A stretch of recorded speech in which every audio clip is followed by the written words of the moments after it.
નમસ્કાર મિત્રો, આજે આપણે એક 5th chapter NLM Newton's lose of motion એનું રિવિઝન હું આખું બ્રોડ તમને ચિતાર આપીશ. ડિટેલમાં આપણે નહીં જઈએ. તમારે લેક્ચર વાઇઝ ફાવે તો લેક્ચર વાઇઝ, નહીં તો ટોપિક વાઇઝ ફાવે ટોપિક વાઇઝ એમ તૈયારી કરી શકો. કોઈ એવા એરટાઇટ લેક્ચર વાઇઝ જ ચાલવું કે એવી કોઈ જરૂરિયાત નથી. બધા MCQ સોલ્વ કરવાની જરૂર નથી. જે મેથડ આવે એ બધાને એક બે MCQ છેક સુધી સોલ્વ થઈ જવા જોઈએ. પહેલાં આપણે NLMથી સ્ટાર્ટ કરીએ. એકચ્યુઅલી ફોર્સની બધી વાત એની અંદર આવે છે. પહેલાં સમજી લો 3 લોઝ જે છે એમાં ફર્સ્ટ લો એમ કહે છે કે જ્યાં સુધી ટોટલ એક્સટર્નલ ફોર્સ 0 હોય તો બોડી રેસ્ટમાં હોય તો રેસ્ટમાં રહેશે અને નહીં તો એનો V કોન્સ્ટન્ટ રહેશે. દેટ મીન્સ કે એક્સેલરેશન નહીં પ્રોડ્યુસ થાય. આ એક પ્રકારે લો ઓફ ઇનર્શિયા પણ કહેવાય, જડત્વનો નિયમ, કે બહારથી ફોર્સ ન લાગે ત્યાં સુધી કોઈ પણ બોડી હોય એ પોતાની કન્ડિશન સિચ્યુએશન ચેન્જ ના કરે. સેકન્ડ લો જે છે એ તમને ફોર્સની વેલ્યુ આપે છે. F ઇઝ ઇક્વલ ટુ, આપણે એને MA કહીએ છીએ, એકચ્યુઅલી એ dp/dt છે. ફોર્સથી મોમેન્ટમ ચેન્જ થાય, ફોર્સથી વેલોસિટી ચેન્જ થાય, વેલોસિટી ચેન્જ થાય એટલે આપણે કહી શકીએ કે એક્સેલરેશન પ્રોડ્યુસ થયો. આ ફોર્સ એ લગભગ સિગ્મા એફ જ છે, આપણે ધ્યાન રાખવાનું. બોડી ઉપર લાગતા ટોટલ એક્સટર્નલ ફોર્સીસ લેવાના છે.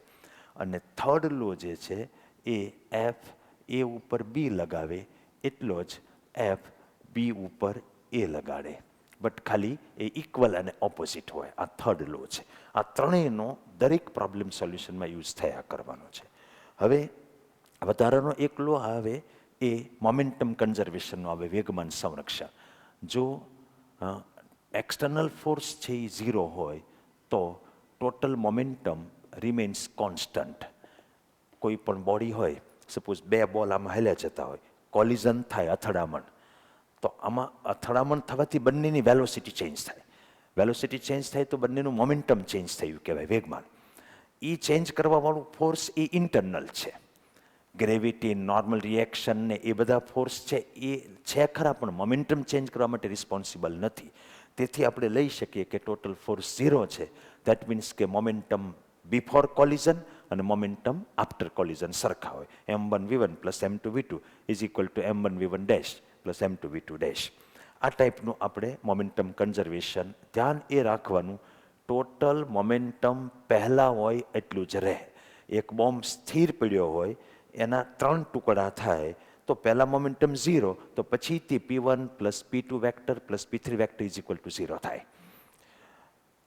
જો માની લો કે તમે આમ ઘા કરતા હો ને પછી એક્સપ્લોડ થયો હોય, એનો વિસ્ફોટ થયો હોય, તો વિસ્ફોટ થાય, એક્સપ્લોઝન થાય, એની પહેલાંય મોમેન્ટમ છે.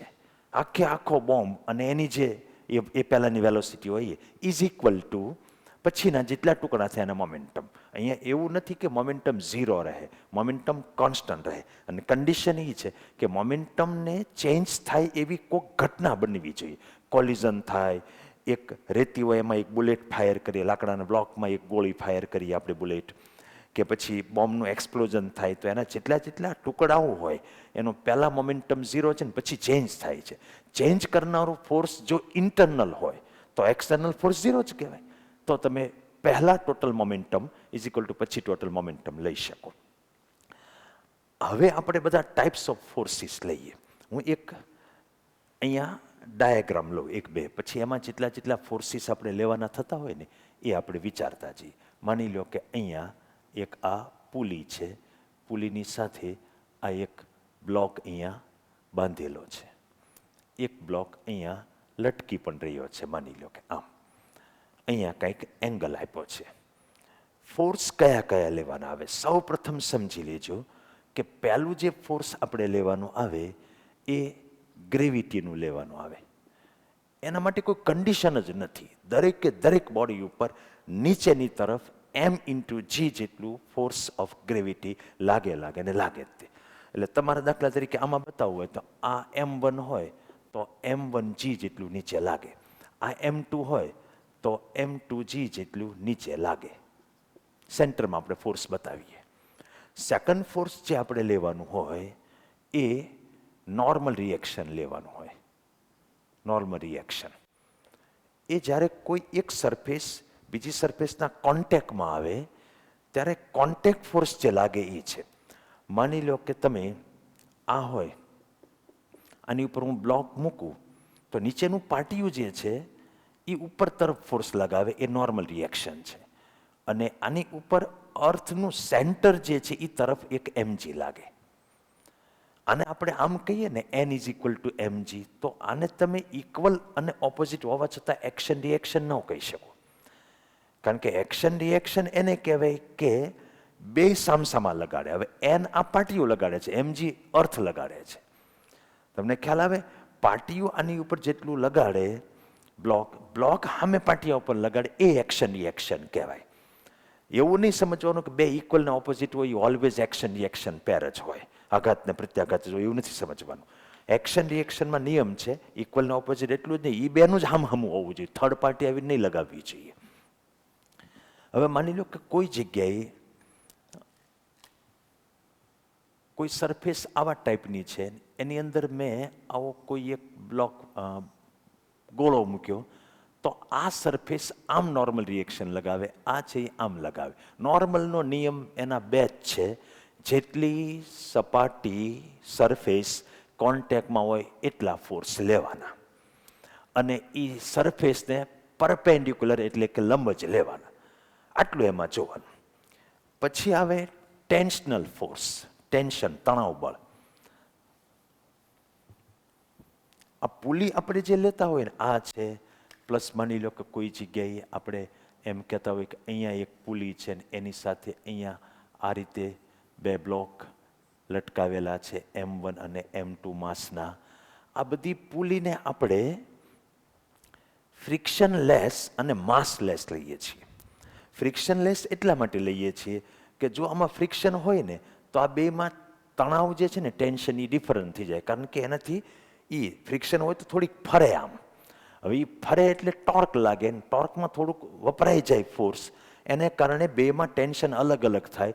તો તમારે રોટેશનલ મોશનનો ટોર્કનો રૂલ વાપરીને એક એક્સ્ટ્રા ઇક્વેશન લાવવું પડે, કારણ કે 3 અનનોન ક્વોન્ટિટી થાય, T1, T2 અને આખી સિસ્ટમનો એક્સેલરેશન. ખાલી એટલું ના ચાલે કે આ m1g, આ m2g અને આમાં ટેન્શન T, તો બેમાં ટેન્શન T એમની એક T1 થાય ને એક T2 થાય. એટલે આપણી પાસે અનનોન કોણ, ધારો કે આ હેવી હોય ને આ આમ મોશન કરતું હોય તો આ ઉપર કરશે, તો એક્સેલરેશન ફાઇન કરવાનું. ખાલી T ફાઇન કરવા માટે બે ઇક્વેશન એમ છે, એક આનું ઇક્વેશન લખીને એક આનું લખીએ. પણ આ ફ્રિક્શન લેસ એટલે રાખીએ છીએ કે ટેન્શન બેમાં સેમ રહે. ફ્રિક્શન વાળી હોય તો T1 T2 થાય, 3 અનનોન ક્વોન્ટિટી થાય. તો આનામાં જે રોટેશનલ મોશન થાય એનું ટોર્ક વાળું ફોર્મ્યુલા τ = I આલ્ફા કરીને આપણે કરવું પડે. એટલે એમાં આપણે અત્યારે જતા હોતા નથી. માસલેસ એને એટલે લેતા હોય, ઘણી વખત અહીંયા એક પુલી હોય અને પછી ન્યાય ક્યાંક લટકાવેલું હોય, તો ઓલી પુલી આમ હાલે ને એનું માસ 0 લઈ લો તો એનું F = ma 0 થઈ જાય. એટલે એનું કોઈ ઇક્વેશન લખવાનું રહે નહીં. હવે આપણે સ્ટ્રિંગનું જે ટેન્શન છે એની વાત કરીએ. કોઈ પણ સ્ટ્રિંગ હશે એની નીચે, સ્ટ્રિંગ એટલે દોરી, માસ લટકાવશું તો દોરી માટે આપણે 2-3 વસ્તુ ધારી લેશું. એક તો માસ લેસ છે, જેથી કરીને આપણને અહીંયા આ 10 kg હોય તો કોઈક અહીંયા કહેતો 10 kg જ આવે, અહીંયા કહેતો 10 kg જ આવે. જો માસવાળી હોય તો અહીંયા ટેન્શન હોય, એની કરતાં અહીંયા જુદું ટેન્શન હોય, કારણ કે અહીંયા આ માસે લેવાનું થાય. એ માસ કેમ ગોતવું તમે ગોતી શકો, કારણ કે lambda is equal two mass upon length. તો તમારે આ લેન્થ છે એ માની લો કે આ x હોય તો આ L - x થાય, તો આનું કેટલું માસ એ શોધી શકાય. યુનિટ લેન્થનું માસ લેમડા હોય તો L - x લેન્થનું કેટલું થાય, એ માસ ઇન્ટુ g જેટલું વધારાનું ફોર્સ લેવું. અહીંયા ખાલી આ mg જ લેવાનું આવે, 10 × g. પણ અહીંયા આવો તો આ દોરીનું માસ પ્લસ આવડું આ માસ લેવું પડે.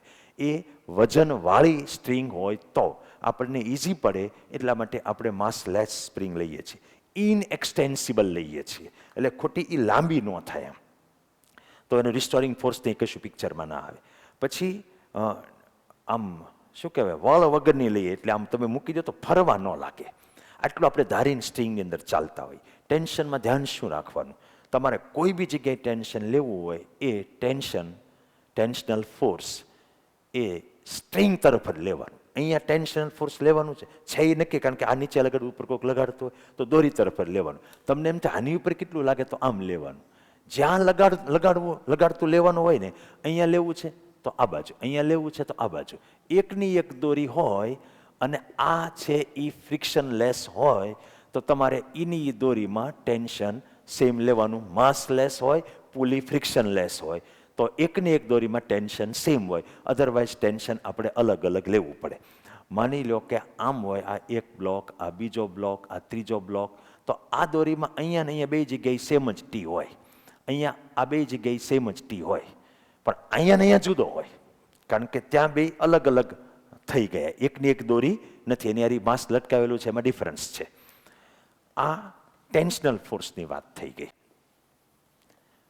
પછી હજી એક ફોર્સ આપણે લેવાનો હોય, ફોર્સ ઓફ ફ્રિક્શન. તો ફ્રિક્શનમાં જે ધ્યાન રાખવાનું છે એ સમજી લ્યો. લીસી સરફેસ હોય, ફ્રિક્શન લેસ, તો ફ્રિક્શન લેવાનું નથી થતું. 3 પ્રકારના ફ્રિક્શનની વાત થઈ હતી: rolling friction, static friction, kinetic friction. Rolling ક્યારેય લેવાનું નથી. આપણે 2 જ ફ્રિક્શન ધ્યાનમાં લઈશું, એક સ્ટેટિક ફ્રિક્શન અને એક કાઇનેટિક ફ્રિક્શન. એમાંય તે બોડી જ્યારે મૂવ થતી હોય ત્યારે એ કાઇનેટિક ફ્રિક્શન જ હોય, કારણ કે એ રિલેટિવ મોશન જ્યારે સ્ટાર્ટ થઈ જાય ત્યારે જે ફ્રિક્શન લાગે એ છે. સ્ટેટિક ફ્રિક્શન એફએસ જે છે ને એ લાઈવ છે. તમારે એફએસ મેક્સ જોવાનું ખાસ, એ મ્યુએસ ઇન્ટુ એન હોય. માની લો કે આ સરફેસ છે, એની ઉપર એક બ્લોક છે અને હું આની ઉપર 5 ન્યૂટન ફોર્સ લગાવું. હવે ફ્રિક્શન પાછળ લાગી શકે મેક્સ ટુ મેક્સ. આ 10 kgનો હોય તો નીચે mg ઇઝ ઇક્વલ ટુ 100 થાય. હવે મ્યુ એસ આનો જે છે એ 0.2 હોય તો એફએસ મેક્સ લાગી કેટલો શકે મેક્સ ટુ મેક્સ, તો કે mu s into n, n એટલે આ, n is equal to mg. તો અહીંયા મ્યુ એસ 0.2 અને આ 100, તો આ 20 ન્યૂટન લાગી શકે. મતલબ હું જ્યારે 5 ન્યૂટન લગાવું ત્યારે એફએસ લાગતું હોય 5. હું 10 કરું તો એફએસ 10 થાય, હું 15 કરું તો એફએસ 15 થાય, હું 20 કરું તો એફએસ 20 થાય, હું 21 કરું તો એ 20 જ રહે એફએસ મેક્સથી. અને પછી એ જેવું હું 21 કરીશ એટલે આ બાજુનું ફોર્સ વધી જવાનું, પછી એ રોકી નહીં શકે. જેવી મોશન સ્ટાર્ટ થઈ એટલે મારે તમને મ્યુ કે પણ આપવો પડે. ધારો કે 0.1 છે તો હવે મેં અહીંયા 25 ન્યૂટન કરી નાખ્યું હોય તો પાછળ એફ કે જે છે એ mu k into n, n એટલે mg, તો આ 0.1 અને આ 100, તો આ 10 ન્યૂટન લાગે પાછળ. તો મારે F is equal to ma લેવું હોય, એમાં નેટ ફોર્સ જે લેવાનું છે એ ઓલી બાજુનું 25 ને પાછળ 10 એટલે 15 લેવાનું આવે. આ 10 kg છે એટલે મને એક્સેલરેશન મળી જાય 1.5 મીટર પર સેકન્ડ સ્ક્વેર. એટલે આખી ફ્રિક્શનની સ્ટોરી સમજાય છે. એફએસ જ્યાં સુધી બોડી સ્ટેડી હોય ત્યાં સુધી, પણ તમે વધારતા જાઓ તો એ વધતું જાય છે. અને જ્યારે તમે એફએસ મેક્સને ક્રોસ કરો ત્યારે એ એફ કે થઈ જાય છે. એટલે તમારે નોલેજ માટે એફએસ મેક્સ જાણવું જોઈએ. એફએસ મેક્સ કામમાં ન આવે એ વખતે, કારણ કે જેવું ઇક્વેશન વાપરો ત્યારે તો મોશન સ્ટાર્ટ થઈ ગયું તો એફ કે કામમાં આવશે. ફ્રિક્શનમાં એક એ બાબત પણ જોવાની છે કે ધારો કે આ એક બોડી, એની ઉપર બીજી બોડી, એની ઉપર આ ત્રીજી બોડી, આની ઉપર મેં 5 ન્યૂટન લગાડ્યું, આની ઉપર આમ 10 ન્યૂટન લગાડ્યું, આની ઉપર આ 15 ન્યૂટન લગાડ્યું અને બધા રેસ્ટ પર છે. તો મારે એફબીડી કેવી રીતે બનાવવાનું, તો એ તમને બરાબર હું સમજાવી દઉં કે આવા જ્યારે એક કરતાં વધારે બોડી એકબીજા ઉપર ગોઠવાયેલા હોય એવે વખતે તમને જે ક્લિયરલી ખબર પડે એવા બ્લોકથી ફ્રી બોડી ડાયાગ્રામ શરૂ કરવો. ક્લિયરલી ખબર કેમ પડે કે બહારથી કેટલા ફોર્સ લાગે એ તમને ખબર હોય કે આની ઉપર 5 ન્યૂટન લાગે, આની ઉપર 10 લાગે, આની ઉપર 15 લાગે. હવે તો ત્રણેયના એક્સટર્નલ ફોર્સ ખબર છે તો સ્ટાર્ટ ક્યાંથી કરવું? અનનોન ફ્રિક્શન હજી ગોતવાનું છે, અનનોન છે, એ ઓછામાં ઓછો એવા બ્લોકથી સ્ટાર્ટ કરવું.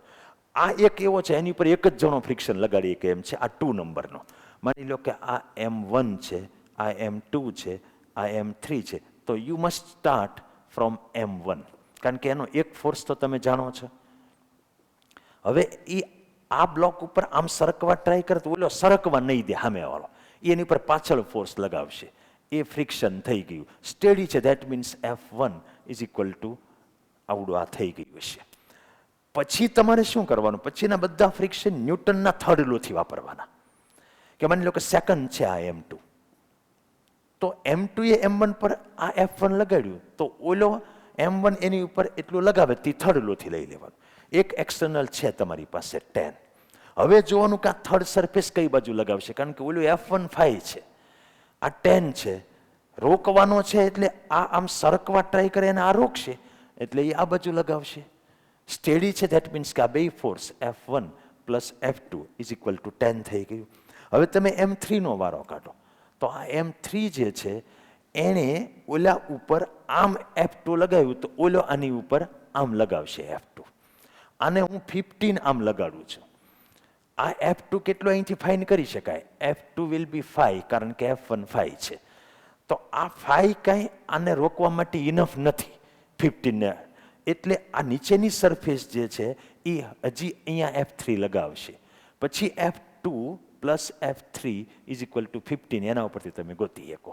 એટલે જથ્થાબંધ બોડી હોય ત્યારે ફ્રિક્શન કેવી રીતે લેવું એ મેં તમને સમજાવ્યું.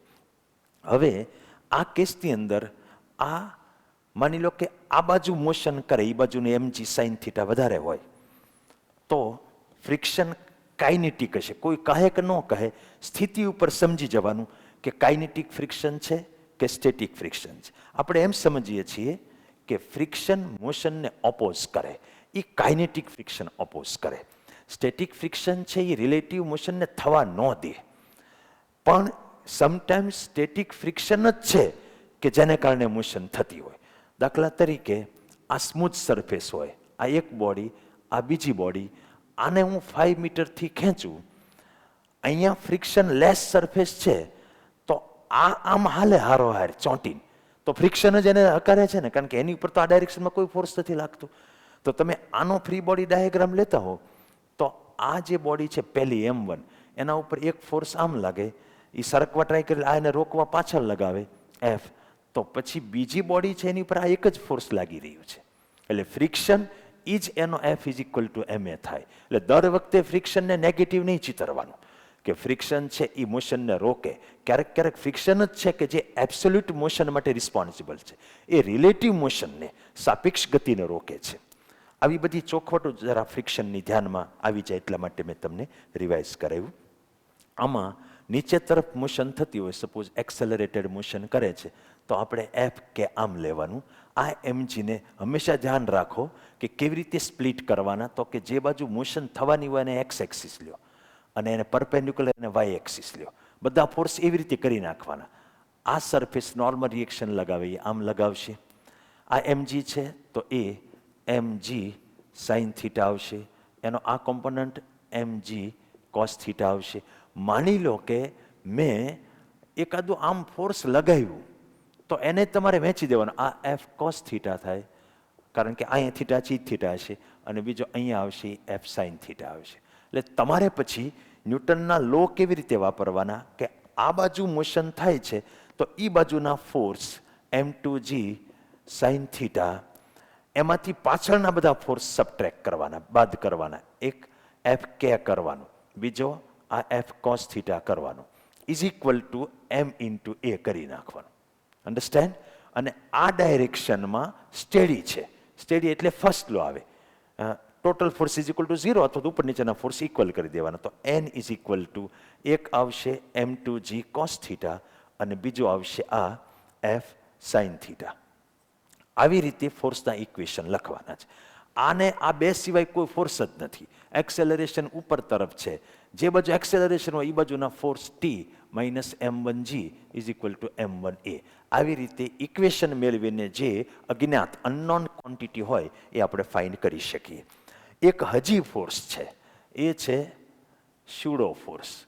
આમાં ધ્યાન રાખવાનું કે તમે જ્યાંથી ઓબ્ઝર્વર તમારો જ્યાં હોય એ જો એક્સેલરેટેડ મોશન કરતો હોય તો સ્યુડો ફોર્સ લેવાનો.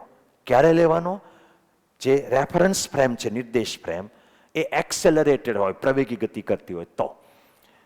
અને કેટલો લેવાનો? એ જે ફ્રેમ છે, ધારો કે લિફ્ટ છે, એનો જેટલો હોય એટલો જ તે આભાસી સ્યુડો એક્સેલરેશન લેવાનું. એનો જે એક્સેલરેશન હોય એની કરતાં ઉલટી ડાયરેક્શનમાં લેવાનો. આપણે લિફ્ટના એક્ઝામ્પલથી સ્ટાર્ટ કરીએ. માની લો કે આ વજન કાંટો છે ને એની ઉપર કોઈ માણસ ઊભો છે. લિફ્ટ છે એ જ એટલે એક્સેલરેશનથી ઉપર જાય છે. હવે આનો ફ્રી બોડી ડાયાગ્રામ તમે વિચારો તો mg નોર્મલ રિએક્શન લાગે n. ઓબ્ઝર્વર જો અહીંયા ઊભો હોય અને ઓબ્ઝર્વર અહીંયા ઊભો હોય તો ફરક પડે. અહીંયા ઊભો હોય તો લિફ્ટ એક્સેલરેટેડ મોશન કરે એટલે એ અજડત્વી એટલે non inertial frame of reference છે, મતલબ પ્રવેગી એક્સેલરેટેડ. તો એને માટે ઇક્વેશન લખતી વખતે એના માટે આ બધું જોવે છે એ સ્ટેડી છે, એટલે ઉપર નીચેના ઇક્વલ કરવાના આવે. તો એ વખતે આ ફ્રી બોડી ડાયાગ્રામમાં માણસનો લઈએ તો નીચે mg, ઉપર નોર્મલ રિએક્શન, અને જે બાજુ એક્સેલરેશન હોય એની કરતાં ઉલટો એક્સેલરેશન લઈ માસ મલ્ટીપ્લાય કરી અને સ્યુડો ફોર્સ લેવાનો. આને માટે આ સ્ટેડી જ છે, એટલે ઉપર નીચેના ફોર્સ સરખાવી n is equal to mg plus ma કરવાનું. એ જ માણસ અહીંયા ઊભો ઓબ્ઝર્વેશન લેતો હશે તો એ આખો માણસ જે છે ઉપર જઈ રહ્યો છે, તો એને કંઈ સ્યુડો નથી લેવાનું. તો એ શું કરશે, એની ઉપર કયા કયા ફોર્સ લાગે, મોશન આમ છે તો એ બાજુના ફોર્સમાંથી નીચેનું ફોર્સ સબટ્રેક્ટ કરી અને sigma f is equal to ma વાપરશે. Total force is equal to m into a. આમાં આન્સર તો એ જ આવે, n is equal to mg plus ma.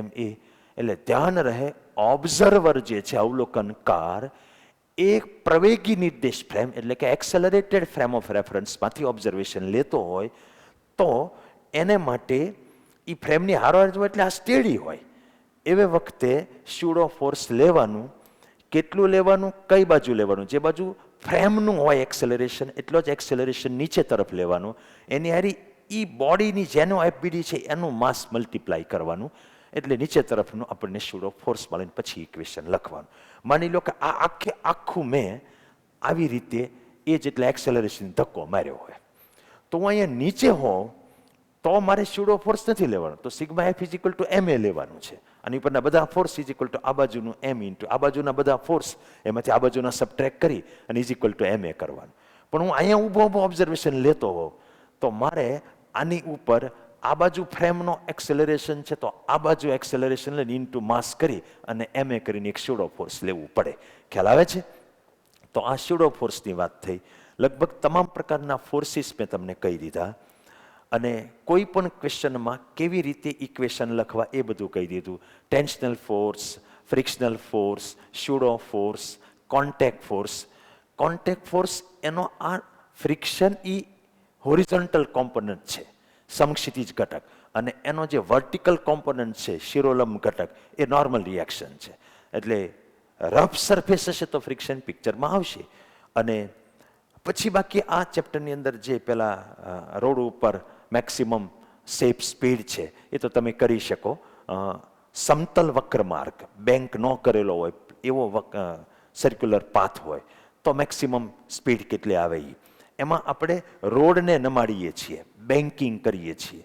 એનાથી શું થાય કે સેન્ટ્રીપિટલ કેન્દ્રગામી બળ લગાડવાની જવાબદારી માત્ર ફ્રિક્શનની ન આવે.